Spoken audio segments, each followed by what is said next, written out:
Alô, alô.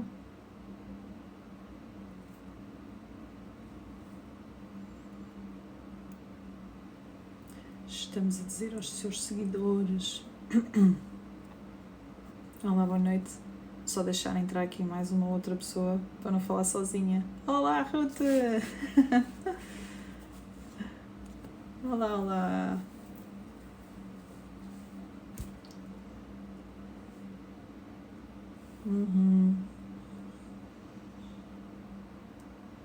Marta, estou-me a iniciar nestas lives. Olá a todos. Então, boa noite. O meu nome é Mar Barroso. Eu sou a fundadora de uma escola que tem como objetivo dar formação a profissionais na área da psicoterapia corporal e represento a Somatic Experience e a Body Dynamic Internacional. E hoje venho falar um bocadinho nesta aula sobre o trauma de choque. Existem inúmeras abordagens sobre esta matéria e eu queria dar a nossa, que eu acho que é muito surpreendente, e quem ficar até ao fim acho que vai surpreender, porque traz algumas diferenças de visão que eu acho que fazem a diferença. Diferenças que fazem a diferença. E espero que fiquem por aí e que também, se quiserem fazer perguntas, eu vou deixar um bocadinho de espaço para perguntas. Há uma que já está feita e que eu vou responder, e então vou tentar explicar de uma forma bem simples, sem entrar em muita terminologia psicológica, porque são 9 da noite, estamos em confinamento e o objetivo é realmente partilhar ao público em geral a nossa visão de trauma de choque. E, portanto, eu vou explicar, em primeiro lugar, a visão da Body Dynamic Internacional sobre o que diz respeito ao que é que são os seres humanos na sua generalidade. Eles consideram que o corpo faz parte muito, muito importante na definição da psique.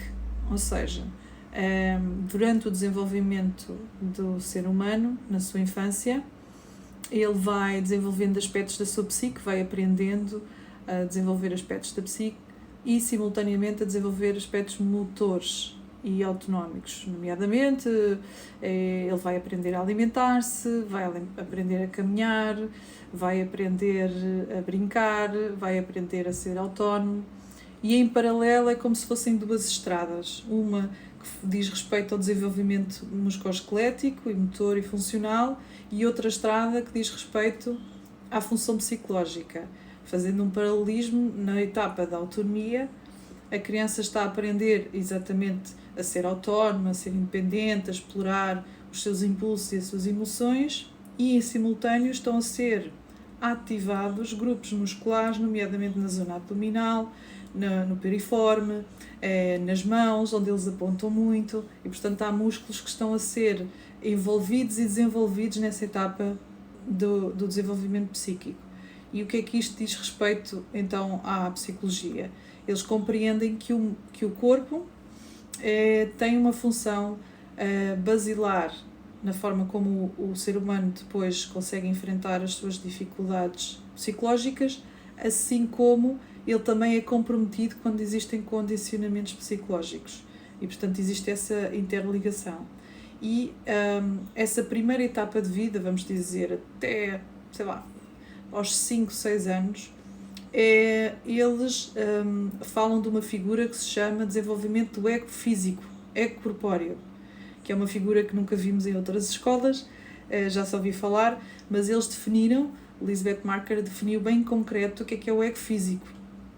E, portanto, ele é constituído maioritariamente por músculos e emoções e sensações, porque a criança na primeira fase de vida não tem muitas palavras. Portanto, ele sente frio, ele sente calor, ele sente medo, ele sente aperto, ele sente aflição, ele sente dor, e isso é uma comunicação interna com o exterior e do exterior com o interno. Então nós incluímos essa informação muito preciosa.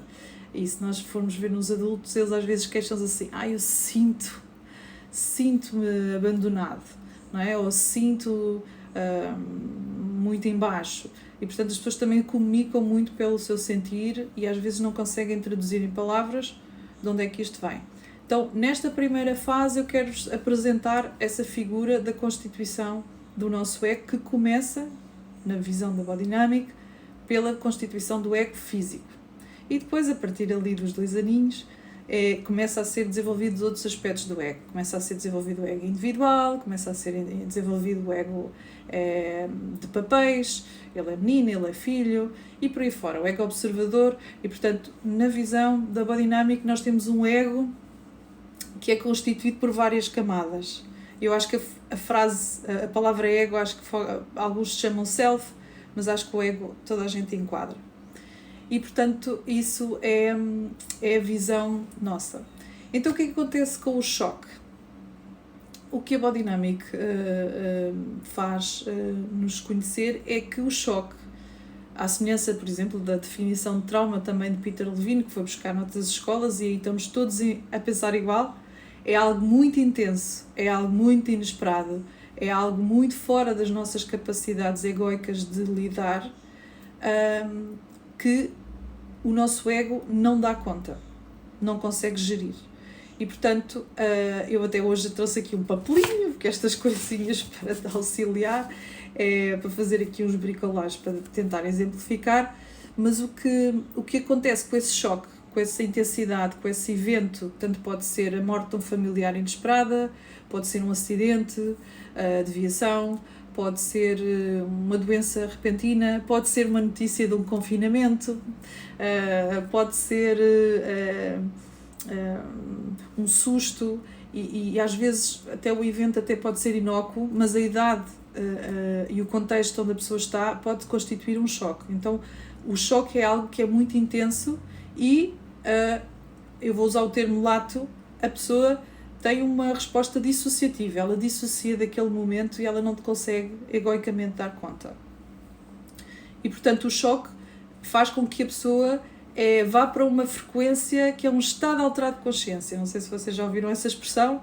O estado alterado de consciência também é utilizado muito frequentemente em budistas que meditam, em pessoas que usam alguns auxiliares como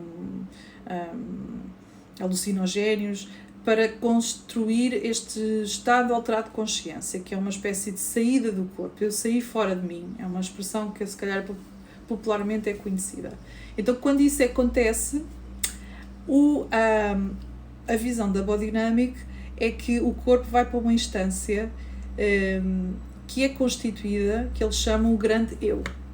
O grande eu é o nome que eles dão, em inglês eles chamam o mim, mas eu vou aqui definir em português o grande eu. E lá, o que é composto do grande eu? Mora o famoso instinto, com a luta, fuga e congelamento. Mora também as nossas competências automáticas. O que é que isto quer dizer? Vamos imaginar um bombeiro. Um bombeiro tem um treino específico para combater o fogo, porque um comum mortal, assim que vê fogo, a resposta instintiva automática é fugir. Ninguém vai ficar ali. E, portanto, o bombeiro é treinado, ou as artes militares são treinadas para contrariar aquilo que a nossa natureza nos pede. E, portanto, as competências automáticas fazem parte desse nosso grande eu, que podem ser construídas ao longo da nossa vida, porque tivemos uma vida com desafios. Vamos imaginar, se calhar, uma pessoa que vive na África vai ter competências automáticas de lidar com animais que se calhar em Portugal não temos. E também podem ser passadas de família para família, de herança a herança. O inconsciente coletivo, para quem gosta aqui, ai, meu cabelinho, é o inconsciente coletivo para quem estuda mais Jung. E, portanto, até a herança genética, tudo isso faz parte do grande eu. Também faz parte a fáscia, na teoria da Body Dynamic, a fáscia, ela é condutora dos movimentos em situações de grande perigo e que por vezes até nos faz fazer esforço além da que a nossa capacidade física é capaz, correndo o risco às vezes até de rasgar alguns músculos para fazer grandes esforços, e temos aí histórias de pessoas que fizeram esforços em contextos de sobrevivência que ninguém sabia até que tinha essa força. Portanto, eu tenho aqui um bonequinho, eu até escrevi ao contrário para ficar o eu. Vamos dizer que esta zona azul é o grande eu. onde está então as nossas automatic skills, as nossas competências automáticas, a nossa herança genética, o nosso instinto, a nossa força de hábito, e portanto estão aqui aquelas competências que às vezes a gente faz em situações de perigo e pensa assim, bem, eu não sei como é que eu consegui fazer aquilo de uma maneira tão eficaz naquele contexto, eu nem estava em mim, eu não sei o que é que eu estava a fazer. E esta bolinha aqui será então, não interessa o que é que aqui está escrito, mas esta bolinha seria o nosso ego, com todas as camadas, aqui o ego individual, depois o ego por aí fora, o ego de papéis e o ego corporal, etc. Então o que acontece quando vem um grande choque, uma grande situação? O nosso ego, que eu até vou descolar daqui, ele fica assim. Ele fica todo partido. A gente pode falar, por exemplo, da meditação, não é? A pessoa consegue sair do corpo, ficar num estado alterado de consciência, acessar em grandes informações, a grandes insights, é a preparação para a morte, e nesse caso ela faz uma transição gradual, bela, bonita. Neste caso, a pessoa é atirada, é completamente atirada do seu ego. E, portanto, ela aterra nesta zonazinha azul. Ela fica neste estado de direto com o seu grande eu. E, portanto, durante esse processo, a pessoa fica então fora de si, age e pode agir normalmente. Aparentemente, às vezes as pessoas pensam até, se ela tiver uma grande competência automática, que ela até está sobre a sua consciência. Não sei se vocês já viram, por exemplo, casos públicos de uma mãe que perdeu uma filha repentinamente e está com um ar super sob controle, não chora, está funcional, está um pouco atónita, as pessoas não conseguem descrever, há qualquer coisa que não bate muito bem, mas aparentemente a pessoa está ok. Então, nesse caso, é um caso onde a pessoa fica neste estado alterado de consciência. E então, um dos princípios básicos do choque é a dissociação. Então, este processo que eu estou aqui a descrever é um processo que a gente poderia definir como dissociativo. Ele tem uma componente, este processo de choque, da pessoa ficar muito ligada ao aqui e o agora. Porque, repare, eu agora estou a passar uma comunicação e ela tem 25, 30 segundos de diferença entre aquilo que eu estou a dizer e a recepção daquilo que vocês estão a ouvir. Então o ego tem uma diferençazinha de segundos, meio segundo, da resposta do nosso grande eu. Não parece muito, mas se estivermos a falar dos Jogos Olímpicos, meio segundo é o suficiente entre a diferença do primeiro lugar e do segundo lugar. Portanto, esta zona do grande eu é uma zona que é muito funcional para o aqui e para o agora e está muito focada em efetivamente sobreviver. E repare, se aspectos do nosso ego estivessem presentes num choque, nós poderíamos pôr a nossa vida em risco, porque no nosso ego nós temos os nossos valores, a nossa moral, a nossa ética, e às vezes em situação de choque nós temos que mandar a nossa ética para outro lugar, não sei, fugir. Eu lembro-me de uma história que eu ouvi numa das minhas formações de um avião que aterrou numa situação insegura e o pânico foi gerado e a pessoa que contou essa história, ela viu-se a braços a subir em cima das pessoas para conseguir sair, e depois quando ficou segura ficou com vergonha dela se ter salvo sozinha e não ter ajudado ninguém a sair. Portanto, esse é um lado em que o nosso ego não está de acordo, ou seja, o nosso lado instintivo é capaz de fazer coisas que o nosso ego provavelmente nunca faria, e isso é importante para que consigamos ser funcionais. Até aqui espero que estejam a acompanhar. Infelizmente não posso perguntar, estão a acompanhar, mas alguém pode dizer qualquer coisinha. Dizer sim, estão a acompanhar, etc. O que é que acontece? Porque aqui eu também queria falar um pouquinho deste fenómeno do conceito da Body Dynamic, mas apresentar o que é que nós entendemos por stress pós-traumático. Porque esse é que é o importante. O choque por si, aconteceu um acidente, mas todos nós conhecemos pessoas que já tiveram acidentes e não ficaram com stress pós-traumático, nem com sintomas, ao passo que outras pessoas ficaram. Inclusivamente a nossa professora D.T. Marker, ela esteve numa convenção destas matérias e encontrou o Bessel van der Kolk. Aqui os conhecidos que gostam de terapia sabem que ele é uma referência no stress pós-traumático, e ele fez um estudo importante no Vietnã. Fez um questionário para aferir os sintomas de stress pós-traumático, como é que as pessoas reagiam, e ficou muito desiludido porque os vietnamitas não tinham assim tanto para contar sobre stress pós-traumático e tinham imensos factos durante a sua história toda que poderiam ser oriundos de uma criação de stress pós-traumático. Ao passo que na Holanda, num estudo que ele depois acabou por fazer, havia imensos casos de stress pós-traumático. O que é que isto quer dizer? Esta zona azul, Automatic Skills, se olharmos para a história do Vietnã, eles têm invasões, guerras, comunismo, eles tiveram tantos desafios que as Automatic Skills, o instinto, a forma como eles veem o mundo, faz com que eles não fiquem com stress pós-traumático como ficariam se calhar aqui na Holanda se nós tivéssemos uma guerra, ou aqui até mesmo em Portugal hoje em dia, muitos de nós ficaríamos com stress pós-traumático. E portanto aqui o objetivo é dizer, na nossa sociedade portuguesa, o que pode constituir um stress pós-traumático é algo que seja muito intenso.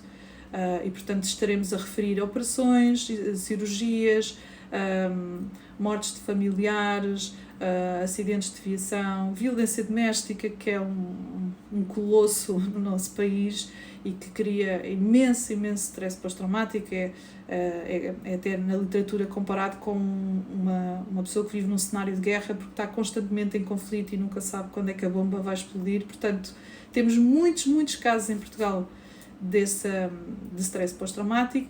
E também há aqui uma coisa curiosa, porque para se constituir o diagnóstico de stress pós-traumático tem que haver um conjunto de critérios. E aí estamos a falar do espectro da doença, onde a pessoa realmente tem um condicionamento no seu dia-a-dia enorme.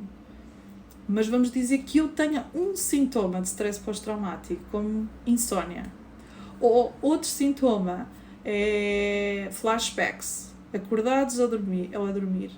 Só este sintoma, o quanto é que ele não vai perturbar a minha qualidade de vida. Portanto, este conhecimento eu considero que ele é muito útil e importante para que nós consigamos, até se temos alguém que conhecemos ou nós próprios, consigamos pedir ajuda e perceber o que é que se está a passar.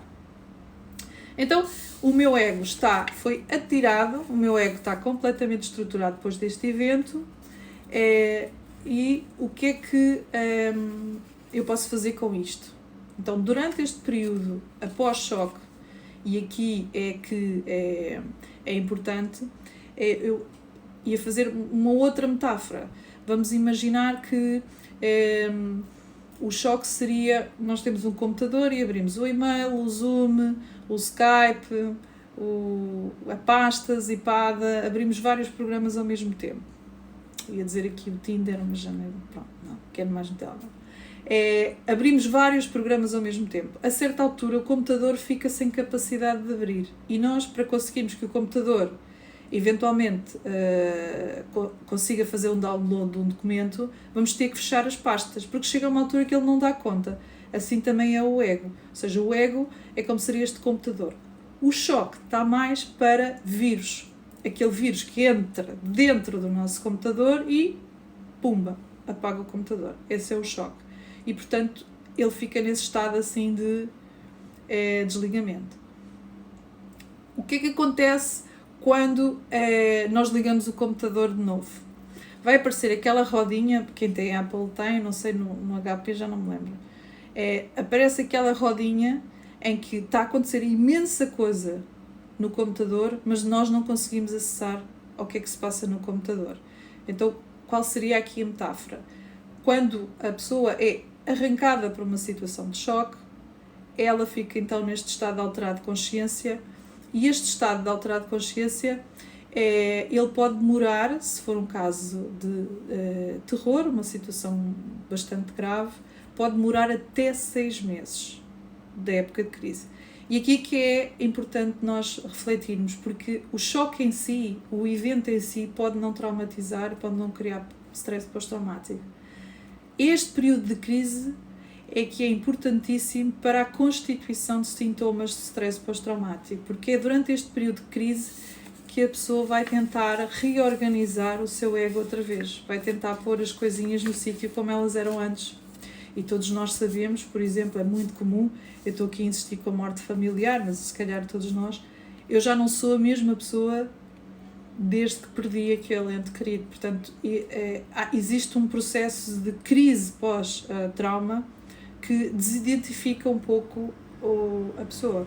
Então ela fica nesse processo de crise e é neste período de crise que é muito importante a pessoa ter apoio e orientação para conseguir reorganizar-se. Claro que aqui, se a pessoa tiver um bom ego corporal, ela vai conseguir naturalmente ter mais apoio dos seus estruturas psicológicas e físicas para recuperar, assim como as pessoas que tiverem mais condicionamentos e contextos vai ser mais difícil. Mas este período de crise então é o período em que a pessoa tem para colecionar e voltar a ser quem é que ele era. Do ponto de vista, vamos dizer, também metafórico, porque eu estou a simplificar muito a linguagem, resgate de voltar à consciência, vamos imaginar, a pessoa vem das zonas mais subcorticais, instintivas, do bulbo raquidiano e a amígdala, e vai voltar para o límbico, até voltar à sua consciência, que é mais uma função superior cognitiva. Esse processo de regresso a si, depois do choque, que pode demorar imenso tempo, esse processo de regresso é um processo que a pessoa transita numa zona cerebral, e aí que nós não sabemos exatamente onde é que ela é, mas a Bodydynamic diz que esta zona ela chama terra de ninguém, porque ela nem é, a pessoa já não está sobre a forma do seu grande instinto e eu, e também ainda não está sobre a sua total consciência do que é que se passa com a situação.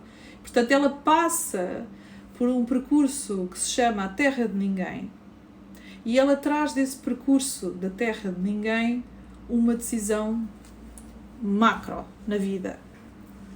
E aí podemos dizer que estamos perante um trauma, que são frases-chave muito grandes. Por exemplo, eu nunca mais vou confiar em ninguém.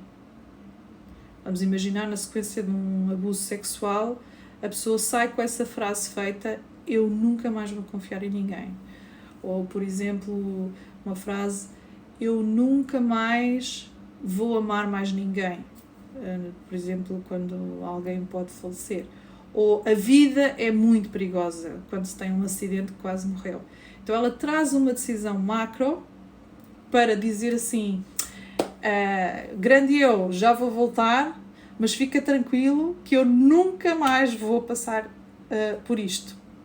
Que é para o instinto, o grande eu ficar sossegadinho. Então eles trazem esta decisão para nunca mais acontecer. E essa é a grande genialidade do ser humano, que os animais não têm, que é a memória servir, e por isso é que é tão fácil guardar memórias negativas. As positivas passam rápido, não é, minha gente? As negativas é para guardar ali na caixinha, assim, eu nunca mais vou repetir isso. Então, nesse retorno à consciência, passando por essa terra de ninguém, esse processo de aterrar na consciência, a pessoa tem então o seu ego assim, em pedaços. Não é? Eu até vou aproveitar agora, enquanto estou aqui a conversar com vocês, vou tentar fazer aqui um bricolage, vou tentar recuperar este ego outra vez. Geralmente, e não posso dizer todas as pessoas, há pessoas que têm recursos muito bons e que têm segurança e apoio e geralmente as pessoas precisam de uma ajuda para conseguir voltar a reconstruir o seu ego. Mas existem pessoas que conseguem fazê-lo sozinho. Vou fazer aqui um bricolage de reconstruir o ego pós-choque. Não é? Quem é que eu sou depois daquele grande acidente? Quem é que eu sou depois daquele cancro? Quem é que eu sou depois daquilo que me aconteceu? Sou a mesma pessoa ou sou outra pessoa? Não é? Então a pessoa reconstrói-se com esta nova informação. Se ela trouxer essa informação, eu nunca mais vou ser feliz, nunca mais vou ser segura, whatever, o seu ego vai viver numa espécie de conflito com o seu grande eu. Então, o grande eu puxa pela frase, tu nunca mais vais confiar em ninguém. E o ego puxa pela frase, eu quero ser feliz e quero casar. Já estão a ver aqui aqui já está a haver uma cisão. E então, nesta fase de regressar ao seu ego, este processo de aterramento é que é importante para então definir se a pessoa eventualmente ficou com stress pós-traumático. Se ela conseguir se reorganizar, se ela conseguir se orientar e conseguir apaziguar a sua frase e ficar ok, não, está tudo bem, tudo ótimo. Só que o que acontece na grande maioria das vezes é que a pessoa tão só não consegue apanhar peças do seu ego, como perde algumas partes de si. Há pessoas que mudam depois do choque, perdem aquela leveza. Por exemplo, eram pessoas tão alegres, mas depois de terem aquele choque ficaram assim. Ou eram pessoas muito corajosas, mas de repente ficaram muito com medo. E estas partes do ego, quem estudou biodinâmica, quem percebe, ou quem estudou psicologia, a pessoa tem tendência a aterrar numa das peças do seu ego, do seu ser, mais fortes. Por exemplo, a sua capacidade de persistência, o seu ego de papel. Então ela dedica-se muito ao trabalho. Então ela aterra numa parte do seu ego e vive ali. Só que o que acontece? Basta acontecer um trigger, algo que pareça, ou a pessoa ficar nervosa, ou ouvir uma ativação, que ela cai nestas fendas. E estas fendas são azuisinhas, são o grande eu. Então, quando ela cai nestas fendas, ela volta a viver a experiência como se ela estivesse outra vez nesse evento. E até aqui já muitos sabem da reatuação. Então a pessoa perde o aqui e o agora, perde o seu ego por momentos e volta para aquele cenário com as mesmas reações, as mesmas sensações e vê o mundo com aquela frase: ai meu Deus, o mundo não é perigoso, ai meu Deus, o mundo é perigoso, ai meu Deus, eu não confio em ninguém, nunca mais me vou expor. Por exemplo, lembro-me de um caso, quando perdeu o marido, disse: a minha alma vai contigo, portanto eu vou ficar viva, mas a minha alma vai contigo. Estas decisões macro, depois elas são muito revividas quando a pessoa cai nestas fendas. Eu espero que esteja a ser clara.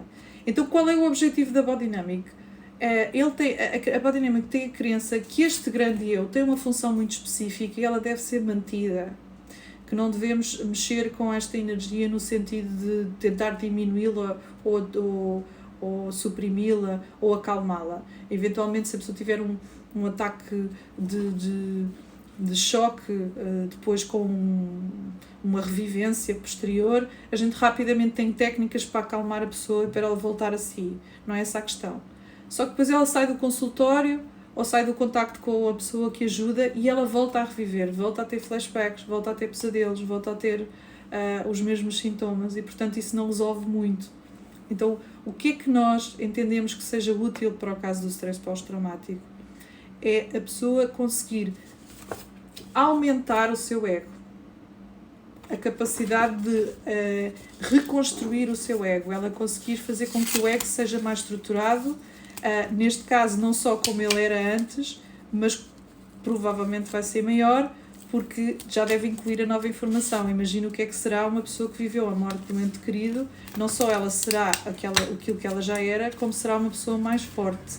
E muitos de nós conhecemos casos de pessoas que viveram coisas astronómicas e depois de ultrapassarem esse fenómeno, elas ficaram mais resilientes, mais fortes. Então, o objetivo do tratamento, e respondendo um bocadinho à questão, o objetivo do tratamento do choque passa por aumentar a capacidade do ego e fortalecer a capacidade do ego, apesar do choque.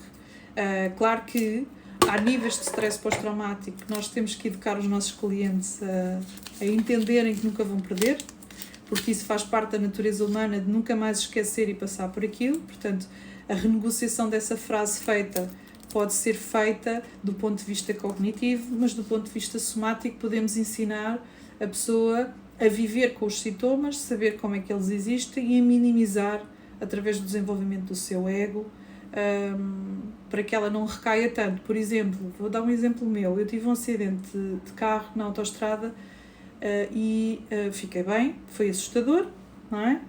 Mas fiquei bem, e foi num dia de chuva, daquela chuvazinha assim, molha tolos.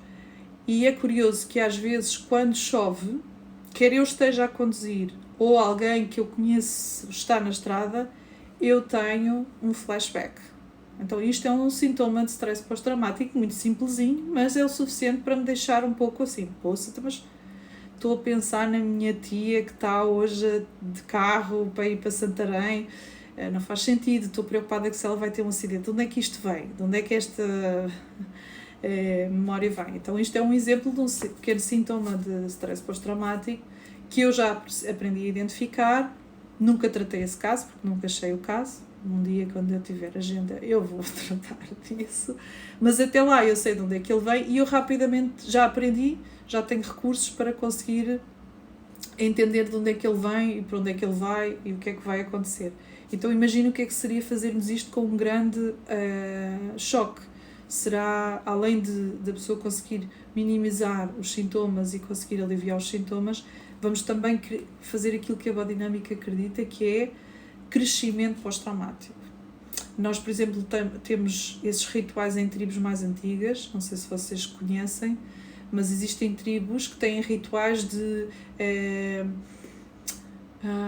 eles chamam... são rituais para os jovens se integrarem na tribo. E esses rituais, não sei se alguém se aqui lembrar do nome, possa me ajudar a dizer como é que se chamam, de iniciação. É isso, não é? Rituais de iniciação. Que são feitas coisas dificílimas, nomeadamente pôr uma aranha com veneno a morder, pendurarem numa árvore pelas axilas e virar para o sol. Outros rituais, como meter debaixo da terra com uma palhinha e tem que confiar na pessoa que está a segurar a palhinha. Todos estes rituais têm como objetivo aquele arquétipo, aquele fenómeno mais espiritual que se diz da morte e transformação, ou seja, a pessoa quase visitar a morte para depois regressar com um ego reconstruído. Este processo de reconstrução, até de ritual de humildade, vamos assim dizer, em relação à vida. E claro que eles não ficam com stress pós-traumático, porque depois são acompanhados pela tribo e têm aquele processo de reconstrução do seu ego assim ainda mais fortalecido. Claro que nós não precisamos de fazer isso para conseguir que o nosso ego cresça e aumenta, não vamos fazer isso, por amor de Deus, não se ponham agora a fazer choque só para crescerem, mas por que não aproveitar o facto de já que tive um azar na vida, por que não ir a um lugar onde me ensinem a aumentar, a crescer, até porque está também já estudado cientificamente que pessoas que tenham stress pós-traumático, até as zonas corticais, elas encolhem. Porquê? Porque o meu mundo fica mais pequenino. Portanto, o meu mundo era todo cheio de possibilidades e de repente eu tive um acidente e fico com a frase: o mundo é perigoso, e de repente eu já não saio de casa, já não viajo. Então eu própria, o meu mundo fica mais pequeno. Ao passo que com este processo de cura, ai meu Deus, não é esta a palavra que eu queria dizer, não há processo de cura. É este processo de crescimento pós-traumático. Nós ensinamos durante esse processo a que o cliente consiga construir a pós-trauma, porque é necessário uma reorientação pós-trauma. Neste exemplo que eu dei, a pessoa foi abusada sexualmente, ela vivia inocente, nem pensava nessa hipótese, e depois de ter sido abusada ela pensou: nunca mais vou confiar em ninguém. Podia ter sido uma pessoa próxima, isso às vezes acontece. E portanto, nesse processo de choque, há inevitavelmente uma perda de inocência. Então, há aspectos horríveis sobre a humanidade que eu vivi na minha pele. E portanto, às vezes até cria, e isso aconteceu com vários clientes que eu tive, uma espécie de falta de adequação social. As pessoas que vivem tão felizes, elas não sabem o que é isto.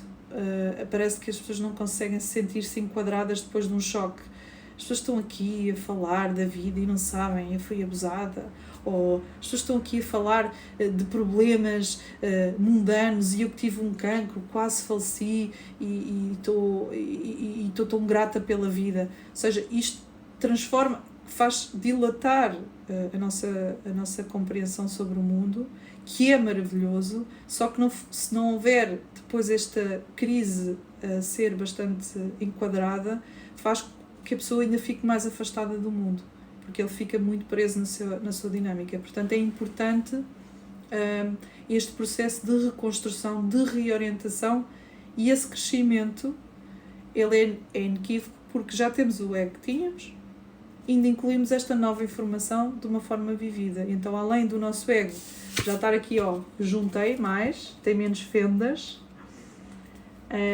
e então ele nunca vai ser o mesmo, mas ele vai estar mais juntinho, e como há fendas, ele aumentou um pouco. E essa reorientação, neste exemplo que eu dei, seria: ok, sim senhora,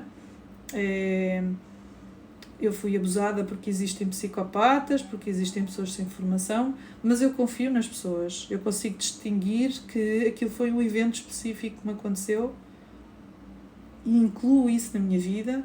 E muito comumente vocês veem pessoas com experiências, eu lembro-me que há uma pessoa muito boa, um coach, eu não sei o nome, desculpem-me, mas ele é muito visto e ouvido, que escreveu um livro, não sei mesmo o nome dele, sobre a perda da sua filha com cancro. Então ele transformou esse choque, que não sei se ficou stress pós-traumático, provavelmente ele conseguiu ter recursos nesse período de crise dos 6 meses, que conseguiu se reorientar com essa nova realidade e transformar aquele choque em crescimento. E hoje eu sei que ele usa isso no seu trabalho, porque ele faz referência a essa perda, ele refere-se ao mundo como um mundo maior, e com a gratidão e a forma como ele vê o mundo.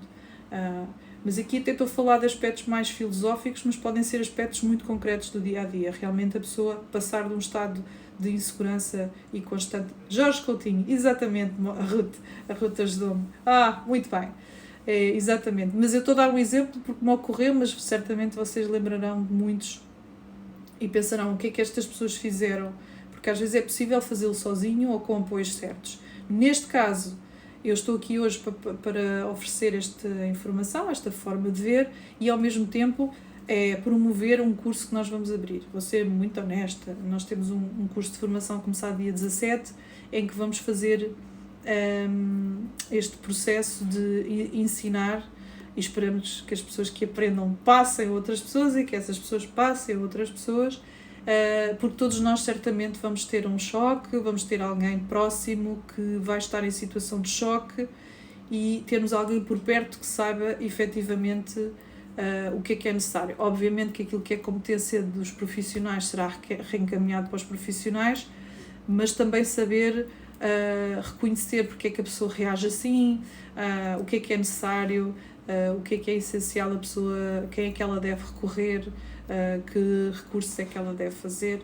Portanto, o nosso propósito sobre o choque é o crescimento pós-traumático. Não é incrível? Eu acho incrível. Então, o objetivo aqui hoje era passar essa mensagem. Entretanto, eu não sei se vocês têm perguntas, podem ir escrevendo perguntas.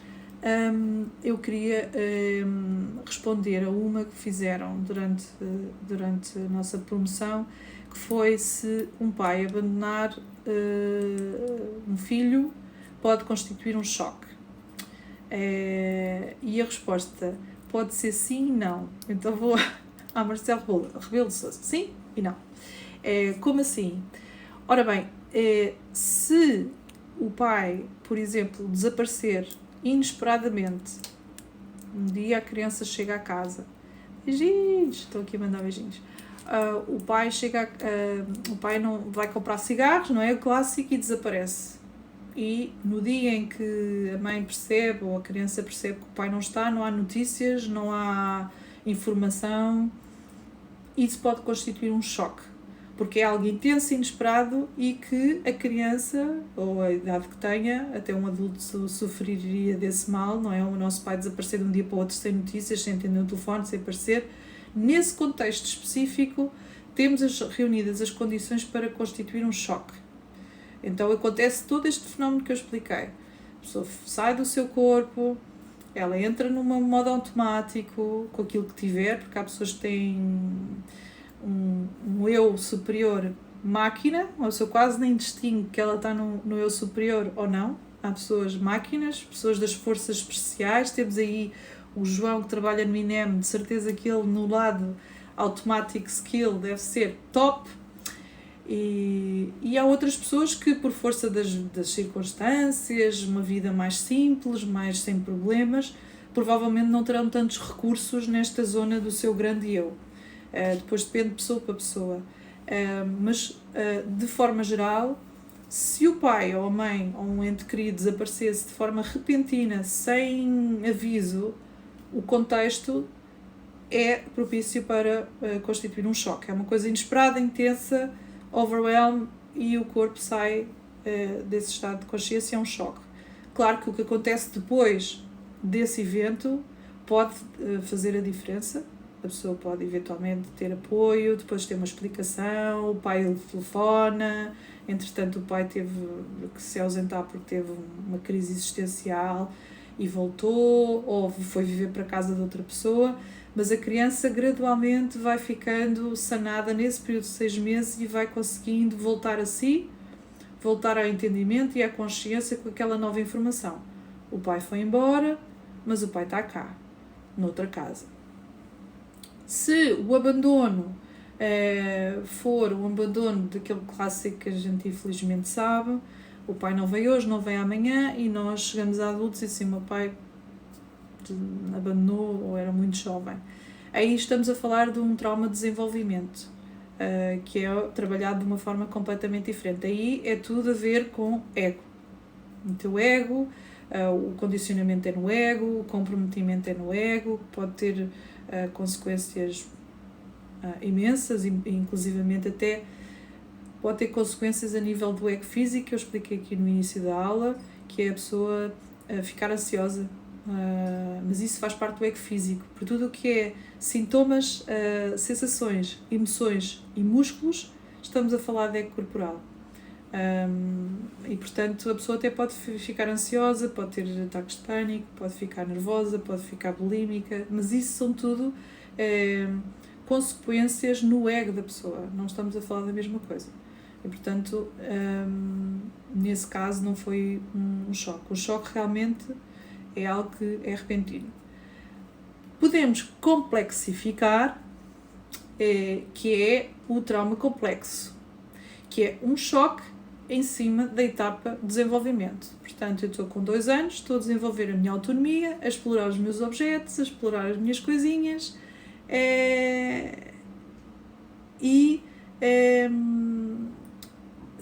de qualquer forma há um choque intenso que acontece nessa etapa de desenvolvimento, que compromete muito o desenvolvimento da criança, daquilo que ela deveria aprender nessa altura, em simultâneo com todo o processo que ela passa. Ou seja, se ela sai do corpo durante um período longo, não tem acompanhamento nos 6 meses, durante 6 meses acontece muita coisa com uma criança nestas etapas. Elas durante 6 meses apanham imensa coisa.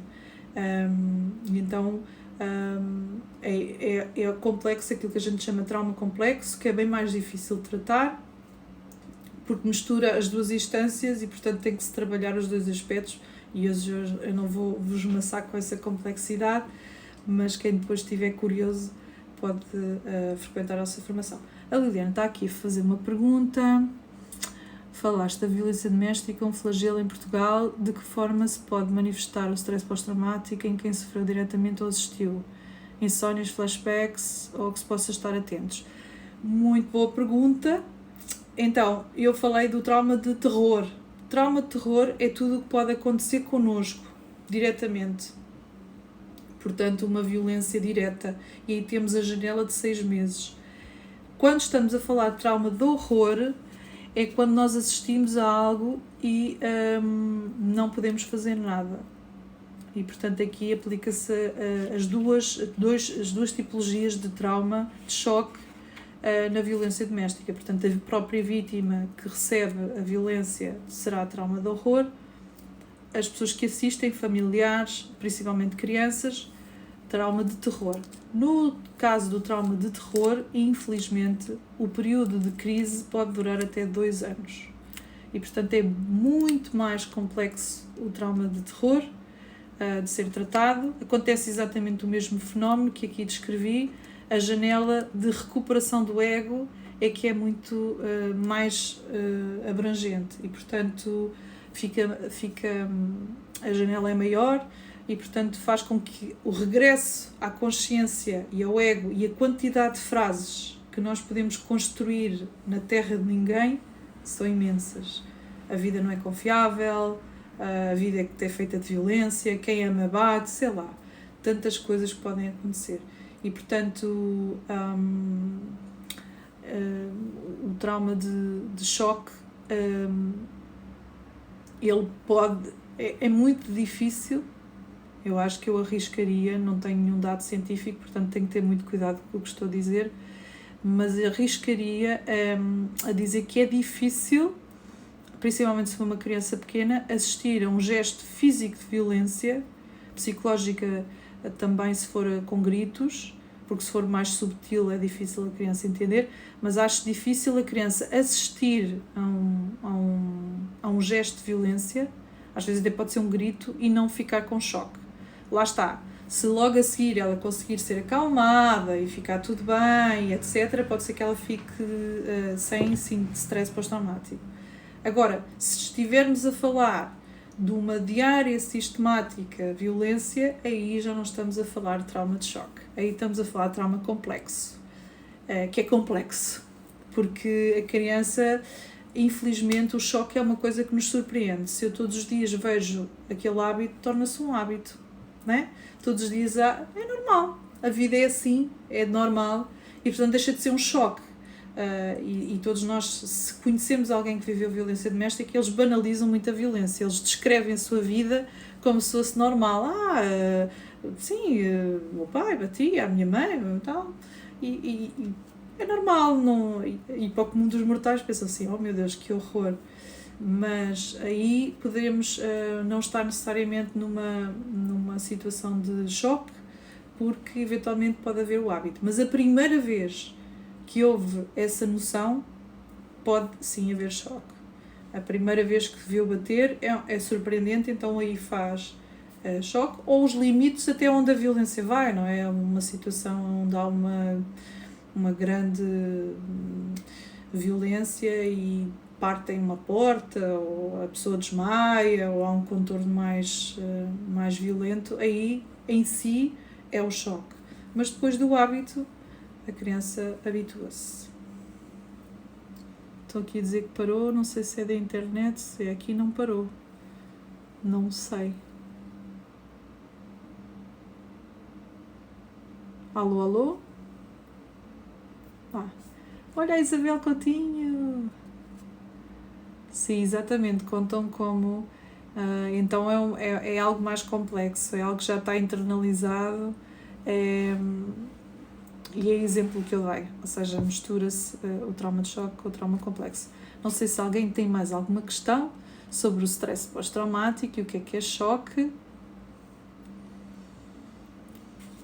E, portanto, não sei se algum de vós teve algum choque, que se lembra de algum choque, mas se tiver com vontade de fazer crescer o seu ego com os ingredientes que esse choque lhe deu, bora lá, que nós vamos ensinar. Dia 17 começa o curso, a professora, ela é muito experiente em cenários de guerra, ela tem muitas histórias para contar, já foi raptada na Síria, portanto já viveu situações muito interessantes, concretas, e é uma pessoa que eu admiro muito, muito generosa, que ensina muitas coisas.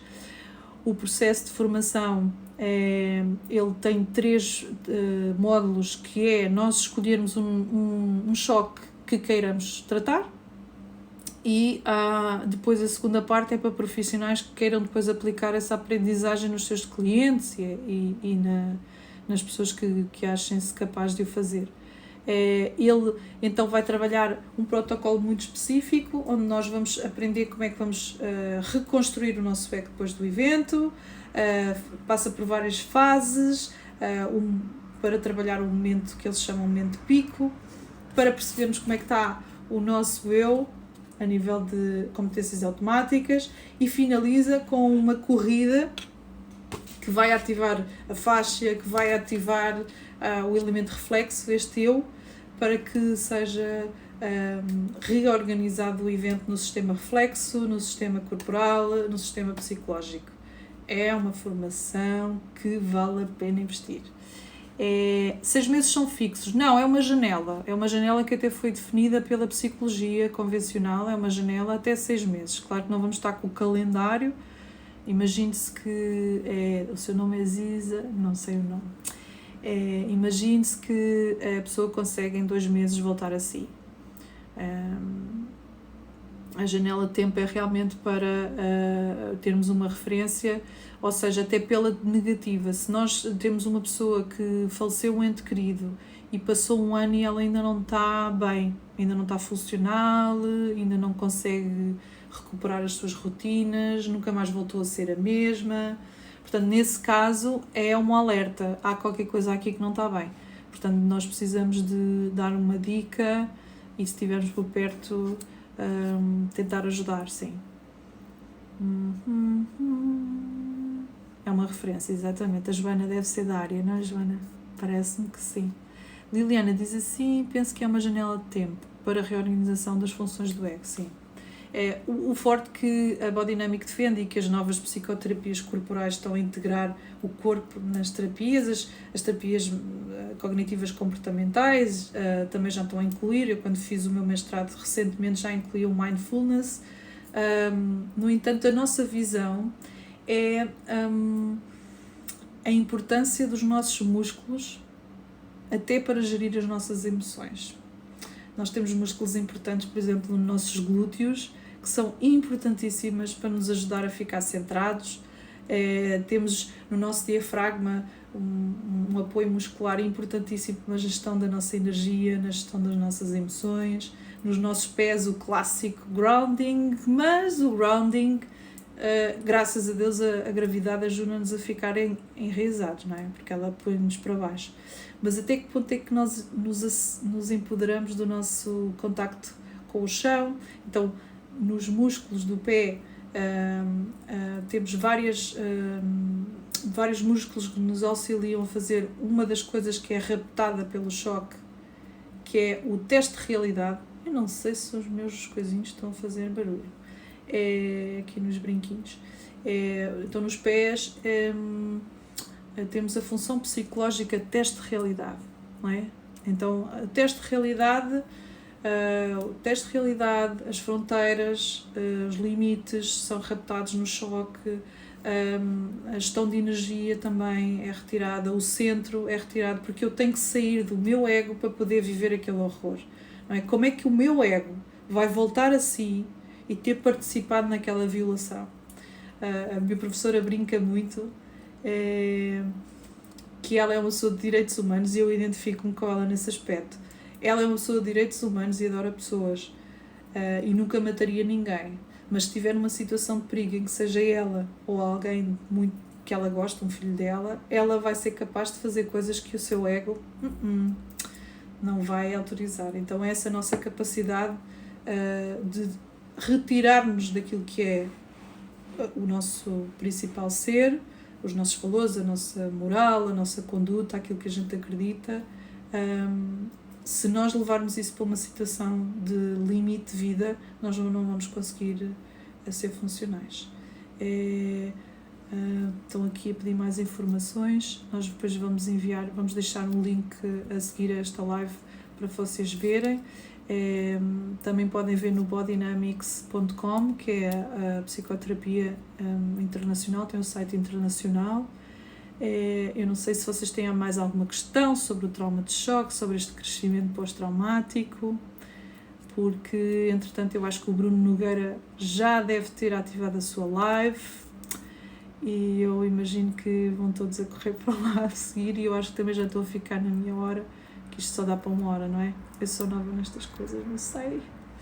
E está aqui a minha querida Liliana que me desafiou a fazer estas coisas que eu detesto, não parece, mas eu detesto estas coisas de fazer assim estes lives, não sei porquê, deve ser algum trauma de choque, não sei.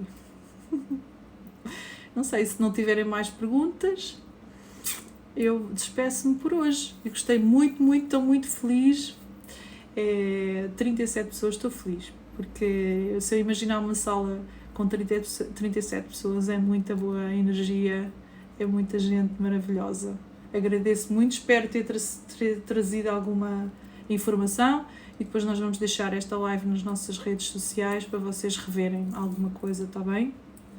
João, obrigada pelo teu apoio, fizeste parte aqui, quero levar este conhecimento para o INEM, para o pessoal do INEM, maravilhoso. Olha a Manu, querida, beijinhos, fiquem bem. Ai meu Deus, e agora como é que se desliga isto? Eu não sei. Eu voltei, não sei, aqui. Beijos, até uma próxima. Susana, o amor, Susana, I love you. Deus, Isabel, Paulinha, querida, beijinhos.